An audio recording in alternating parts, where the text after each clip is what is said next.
Hello बच्चों, कैसे हैं आप लोग। तो एक और बहुत ही इंपॉर्टेंट पॉइंट जिसको हमें डिस्कस करना है, that is limitations of columns law. Limitations of columns law क्या है कि कॉलम्स लॉ कहाँ तक अप्लाई होगा और उसके बाद अप्लाई नहीं हो सकता, इसे बोलते हैं लिमिटेशंस ऑफ कॉलम्स लॉ। तो लिमिटेशंस ऑफ कॉलम्स लॉ हम टॉपिक लिखना है। किसी भी पॉइंट को, किसी भी लेक्चर को हल्के में मत लेना। वही जिस लेक्चर को हल्के में लोगे और नहीं लिखोगे वही लेक्चर आपके लिए जी का जंजाल बन जाएगा, यानी आपको परेशान कर देगा पेपर में। तो नीट की तैयारी का बहुत सिंपल कॉन्सेप्ट है, अभी बताऊंगा, ज़रा इस वीडियो के एंड में बने रहो। लिमिटेशंस ऑफ कॉलम्स लॉ मैं लिखता हूँ शॉर्ट में CL। नंबर 1 के ये जो लॉ है वो सिर्फ चार्जेस एट द रेस्ट पर है एप्लीकेबल, और मूविंग चार्ज के ऊपर एप्लीकेबल नहीं होता, उसके लिए नए फॉर्मूले अप्लाई करने पड़ेंगे। तो हम कहते हैं कि columns law is applicable for charges at rest only, यानी कि वो चार्ज, सबसे पहली बात है कि रेस्ट में होने चाहिए। Velocity of the charge should be 0। Number 2 is के ये जो कॉलम्स लॉ है, it is not a universal law because it changes with medium to medium. ठीक, तो हम कहते हैं कि भाई ये जो लॉ है ये ग्रेविटेशन की तरह एक यूनिवर्सल लॉ नहीं है, क्योंकि इसमें मीडियम चेंज होते ही वैल्यू भी चेंज होने लगती है। तो हम कहते हैं कि columns law is not universal law,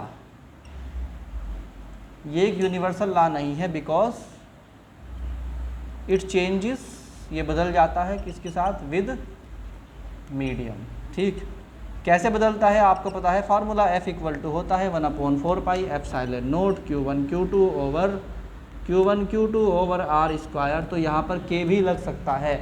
अगर यहाँ पर K लग गया है इसका मतलब K की वैल्यू के ऊपर डिपेंड करता है फोर्स का बनना, जो कि लिमिटेशन है, एक लिमिटेशन है कॉलम्स लॉ की। तीसरी बात यह है कि this law is applicable only for the point charge. ये बात ध्यान रखना कि ये सिर्फ पॉइंट चार्ज के लिए ही एप्लीकेबल है। तो we can say that Coulomb's law is applicable only for point charges.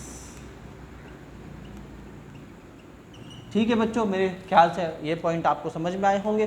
तो इसी तरह के इम्पोर्टेंट नोट्स बनाने के लिए, जो आपके बोर्ड, नीट, IIT सभी जगह काम आए, उस तरह के नोट्स बनाने के लिए हमारे साथ बने रहिए हमारे चैनल पर, और पूरी प्लेलिस्ट फॉलो करिए। थोड़ी लंबी प्लेलिस्ट है मगर आपके सारे कॉन्सेप्ट क्लियर हो जाएंगे, आपको न्यूमेरिकल करते हुए बिल्कुल भी डर नहीं लगेगा।